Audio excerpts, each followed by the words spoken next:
Hello everyone. तो आज हम CBSE class 9th history chapter 1 revolution का पार्ट 3 पढ़ेंगे। जिन्होंने भी पार्ट 1 पार्ट 2 नहीं देखा है वो देख ले। तो चलो गाइस शुरू करते हैं।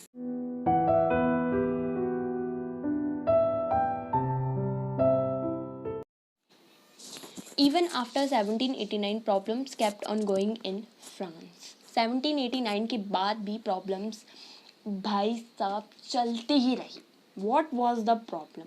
कि भाई ऐसी क्या प्रॉब्लम्स थी जो चलती ही रही। आप भी सोच रहे होगे है ना। प्रॉब्लम्स ये थी कि Louis 16 was sign the constitution but he was secretly planning something with the king of Persia. जब नया कॉन्स्टिट्यूशन बना था तब उसने साइन तो कर दिया कि ठीक है भाई मैं अब नई पॉलिसी फॉलो करूँगा। अब तुम खुद ही बताओ, एक बात सोचो कि एक राजा है, उसे उसकी सारी पावर्स को अगर छीन ली जाए तो उसे अंदर ही अंदर गुस्सा तो आ रहा होगा ना। वही लुई 16 के साथ था। वो क्या कर रहा था, वो किंग ऑफ पर्शिया से मिलके कोई बड़ा प्लान कर रहा था। They were planning for the conspiracy to bring Louis 16 in full power once again. ये लोग क्या प्लान करने लगे दोनों राजा आपस में मिलके कि किस तरह लुई 16 को फुल पावर में लाया जाए। ठीक है। Even the neighbouring countries were in tension. अब दूसरे देशों के राजाओं को ये पता चला कि फ्रांस के लोगों ने तो राजा की बैंड बजा रखी है, तो वो उन्होंने भी टेंशन हो गई कि हमारी भी जो लोग हैं, हमारी प्रजा है, कहीं हमारे खिलाफ आंदोलन ना कर दे। So they talk that lest they should act like France. ठीक है। इन्होंने भी ये डर सता रहा था कि कहीं इनकी जनता भी फ्रांस वाला काम ना कर दे। ठीक है। So they started their preparation of battle. तो राजा लोगों ने क्या सोचा कि बैटल की तैयारी करके रखो, कभी भी कुछ भी हो सकता है। But before they could do anything the national assembly of France announced a battle against Persia of Austria in 1792। लेकिन ये राजा लोग जो आपस में षड्यंत्र रच रहे थे, ये कुछ कर पाते उससे पहले जो नेशनल असेंबली बन रही थी फ्रांस में, उसने अनाउंस कर दी कि भाई हम बैटल करेंगे किसके खिलाफ, पर्सिया ऑफ ऑस्ट्रिया के खिलाफ। Do you remember? ऑस्ट्रिया से तुम्हें कुछ याद आ रहा है? सोचो सोचो। Wife of Louis 16 was from Austria. Louis 16 की वाइफ थी ऑस्ट्रिया में, प्रिंस ऑफ मैरिया। सुना है? मैंने पार्ट 1 में आपको पढ़ाया था, बताया था इसके बारे में। तो which means they announced a battle against the in law of king Louis 16। समझ रहे हो? जो राजा की वाइफ थी वो ऑस्ट्रिया की थी।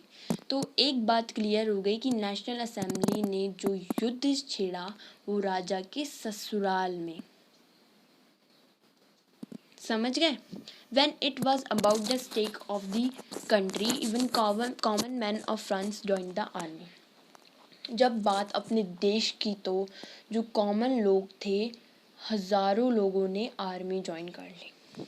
जब बात अपने देश की आती है तो कोई भी कदम उठाना सही रहता है शायद, मतलब सोच समझ के कोई भी कदम हम उठा सकते हैं। This battle was common man versus king. ये जो बैटल लड़ी उन्होंने होने वाली थी, मतलब जो ये बैटल होने वाली थी ये आम आदमी और राजा के बीच में होने वाली थी। ठीक है। In the battle patriotic songs are sung a lot. और जब बैटल होते हैं तब देशभक्ति के गाने गाए जाते हैं। ठीक। The most famous patriotic song of France was Marseillaise. जो फेमस पैट्रियोटिक सॉन्ग्स होता था वहाँ पे फ्रांस का मार्शलेस था। The song was written in 1792 by Claude Jones rocked the Ill in Strasbourg। ये सॉन्ग 1792 में लिखा गया था। वो क्लूड जॉबेस रॉक डे इल ने लिखा था। ठीक है। इल ने लिखा था after the declaration of wars by France against Australia. जब फ्रांस में ऑस्ट्रिया के खिलाफ ये वॉर डिक्लेयर कर दिया था उसके बाद ये वाला सॉन्ग लिखा गया था. This song was first time sung by few peoples. और कुछ लोगों ने इस गाने को पहली बार गाया था. Who were going to Persia from मार्शलिस.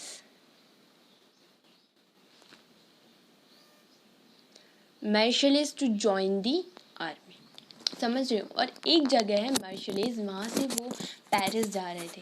क्या करने, जैसे कि हमने बताया जो कॉमन आदमी हैं वो जुड़ गए थे आर्मी से अपने देश की सेवा करने के लिए, है ना. तो that's why this song is named Marseillaise. क्योंकि वहाँ पे एक जगह थी मार्शलिस, वहाँ से वो लोग पेरिस जा रहे थे, इसलिए इस सॉन्ग का नाम पड़ गया मार्शलिस. ठीक है. At present, this song is the national anthem of France. ठीक है. और आज की डेट में इसका जो फ्रांस का नेशनल एंथम है वो है Marseillaise. Again the economy went down in France because of wars. जब भी वॉर होंगे, लड़ाई झगड़ा होंगे, तो उसमें बहुत पैसा खर्च होता है, तो फिर से जो इकोनॉमी है वो बहुत ज़्यादा डाउन चले गई. People started facing economic problems. और लोगों को दोबारा से इकोनॉमिकल प्रॉब्लम्स आने लगी. When all man were out of Wars. तो सारे आदमी लोग चले गए वॉर में. Ladies were running the homes. और लेडीज़ थी वो घर संभालने में लग रही थी. ठीक है. At the time only rich people use to be part of the national assembly. समझे. उस टाइम पे नेशनल असेंबली में केवल जो रिच लोग होते थे, केवल वो ही नेशनल असेंबली का पार्ट हुआ करते थे. तो अब बाद में कुछ बदलाव हुए. Change took places. Even middle class people started taking interest in politics. अब जो मिडिल क्लास का आदमी था वो भी पॉलिटिक्स में इंटरेस्ट लेने लगा. Many political clubs began to form. और कई सारे जो राजनीतिक जो पॉलिटिकल क्लब्स हैं वो बनने लगे. One of the most famous and successful clubs was Jacobean Club. और ऐसा ही एक पॉलिटिकल क्लब था जो बहुत ज़्यादा फेमस और सक्सेसफुल था, और उस क्लब का नाम था Jacobin club. Most of the people in Jacobin club were small shopkeepers, cobblers, labours. और ज़्यादातर जो लोग थे वो जैकोबियन क्लब में या तो वो शॉपकीपर थे और या फिर वो क्लबलर थे या वो लेबर्स थे. कहने का मतलब जो भी जैकोबियन क्लब में थे, ऐसे नहीं था वो बहुत बड़े बिजनेसमैन या ये सब नहीं थे. छोटे छोटे लोग थे, मतलब मिडिल क्लास पीपल्स थे. ठीक है. And there leaders was Maximilian Robespierre. और जो जैकोबियन क्लब था, जो लीडर था, जैकोबियन क्लब का जो लीडर था वो मैक्सिमिलियन रॉबेस्पियर थे. In the summers of 1792 April, food price increased a lot. एक कि जब वॉर चल रहा है, इकोनॉमी डाउन चल रही है, तो जो प्राइस हैं फूड के वो बहुत ज़्यादा बढ़ गए. As a result the people of Paris were very much angry with Louis 16. और इसकी वजह से लोग और ज़्यादा गुस्सा हो गए लुइस 16 से. लेकिन अब तुम सोचोगे कि इस बार तो लुइस 16 ने कुछ किया ही नहीं है. नहीं, लुइस 16 कर रहा है. अगर वो पेर्सिया के राजा के साथ मिलके षड्यंत्र ना बनाता तो इन लोगों को अटैक करने की ज़रूरत ही नहीं पड़ती, और ना वॉर होता, ना इकोनॉमी डाउन जाती. और इन सब के पीछे भी काम था लुइस 16 का. समझ गए. Now people thought to kill him. तो अब लोगों ने सोचा कि ये ज़िंदा रहेगा तो प्रॉब्लम ही प्रॉब्लम देगा. तो नो रूट नो व्यूट. अब इस सेंटेंस का कोई मतलब नहीं है एसएससी से, तो ऐसे ही है. इसका मतलब होगा ना रहेगा बांस और ना रहेगी बांसुरी. So on 10 August 1789 people attacked. Sorry यहाँ पे 1789 नहीं आएगा गाइज, यहाँ पे 1792 आएगा, तो ये आप सही कर लेना. So on 10 August 1792, people attacked at his place. All guards were killed and Louis 16 arrested. समझे. 10 अगस्त को 1792 में लोगों ने इसके प्लेस पे अटैक कर दिया और इसके जितने भी गार्ड्स थे उन्हें मार दिया गया और लुई 16 को अरेस्ट कर लिया गया। The national assembly sent him to jail. National assembly ने राजा को जेल में भेजा। Now there was no ruler leader. अब उनका कोई ना रूलर था और ना ही कोई लीडर था। So elections took place in France. दोबारा से फ्रांस में के अंदर इलेक्शंस हुए। इस बार इलेक्शंस हुए, उसमें और कुछ चेंजेस आए। क्या चेंजेस आए? This time all man about 21 as were given a right to vote whether rich और पुअर।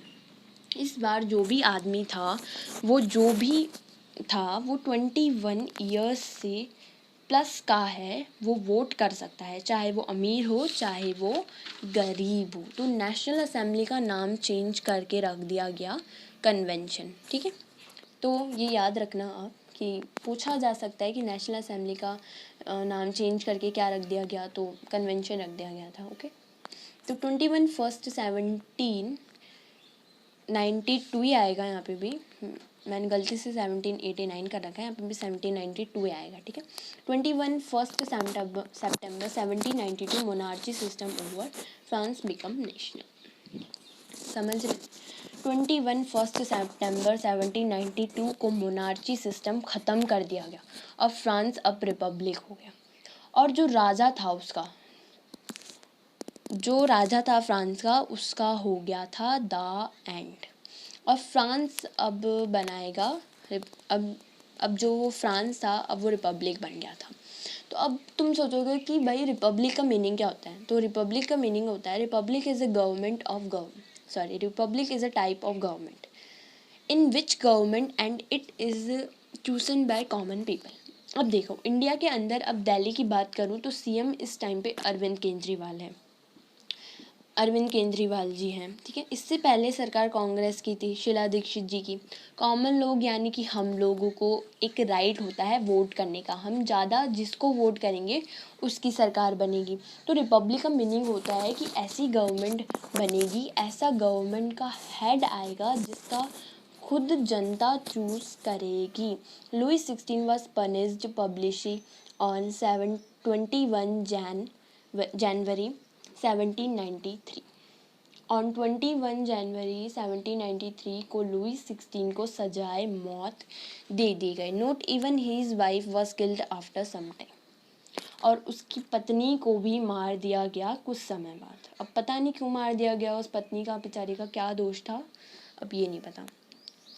अब न्यू गवर्नमेंट बनी तो न्यू गवर्नमेंट आई, दोबारा इलेक्शंस हुए और इस बार मैक्सिमिलियन हेड ऑफ गवर्नमेंट बन गया। ठीक है, तो note, but even he could not survive from, और उसने 1793 से लेके 1794 तक रूल किया, सिर्फ एक साल। पर वो ज़्यादातर सर्वाइव नहीं कर पाया, वो सिर्फ एक साल ही सर्वाइव कर पाया। अब उसने एक साल में क्या क्या आतंक करा ये हम पढ़ते हैं। That 1 year is also called the reason of terror. अब ये जो एक पूरा साल था ये रीज़न ऑफ टेरर बन गया था, आतंक का समय। ये एक साल फ्रांस के लोगों के लिए आतंक का समय ही बन गया था। He got punished to the clergy first state, he got punished to the nobility second state, even took the people of his own party। तो ये मैक्सिमिलियन था, ये दूसरी पार्टी के लोगों को भी मतलब उन पे कुछ आरोप लगा देता था, उन पे अरेस्ट करवा देता था, मरवा देता था। और तो और ये जो क्लर्जी लोग आते थे, फर्स्ट स्टेट सेकंड स्टेट में आते थे, उन पे आरोप लगाता था, यहाँ तक कि ये अपने पार्टी के लोगों को भी पनिश करवाता था। समझ रहे हो? All the people he got arrested if they were proved guilty in court. और जिन लोगों पे भी आरोप लगाता था और जिनके कोर्ट में पेशी होती थी, अगर वो लोग दोषी पाए जाते थे तो डैट वाज गुलियोटिन, मतलब लोगों को एक सजाए मौत दे दी जाती थी। अब गुलियोटिन क्या होता है आप समझोगे, देखो पिक्चर में देख लो आप, ये है गुलियोटिन। एक मशीन है ये गुलियोटिन, जिसमें देखो एक सर, बीच में सर रख देते हैं और ऊपर से रस्सी खींचेगा और ये नीचे गिर जाएगा और फिर इसकी गर्दन कट जाएगी। तो अब हम बात करते हैं नोट्स की। तो मैक्सिमिलियन रॉबेस्पियर की, ठीक है, बात करते हैं हम। He got people executed who were a threat to him. जो भी लोग इसके लिए खतरा बनते थे उन्हें ये एग्जीक्यूटेड मतलब फांसी दिलवा देता था, सजाए मौत दिलवा देता था. Step 2, stabbed up a limit for a wages salary. इसने एक लिमिट बना दी कि इससे ज़्यादा पैसा कोई नहीं कमा सकता, मतलब इतना भर्ता मिलेगा, इससे ज़्यादा नहीं. Third point, limited the amount of meat bread one could bye it. आपने अगर स्नैपडील, फ्लिपकार्ट, अमेज़ॉन पे कहीं पे भी ऑर्डर लगाया हो तो उस पर लिखा रहता है one customer can by only 2 units. तो वन कस्टमर ज़्यादा से ज़्यादा 2 यूनिट्स या 3 यूनिट्स खरीद सकता है, उससे ज़्यादा नहीं.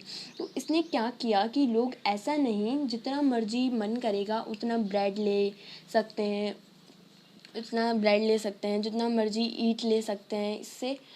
इसने सब लिमिट कर दिया. ठीक है. तो 4 point, farmers had to sell their harvest at a fixed rate to the government. और इसने फार्मर्स के लिए भी रूल बना दिए कि वो जो अपनी फसल बेचेंगे वो एक फिक्स रेट पे गवर्नमेंट को बेचेंगे. तो production of costly bread made from fine floor was stopped and a new kind of quality bread was launched.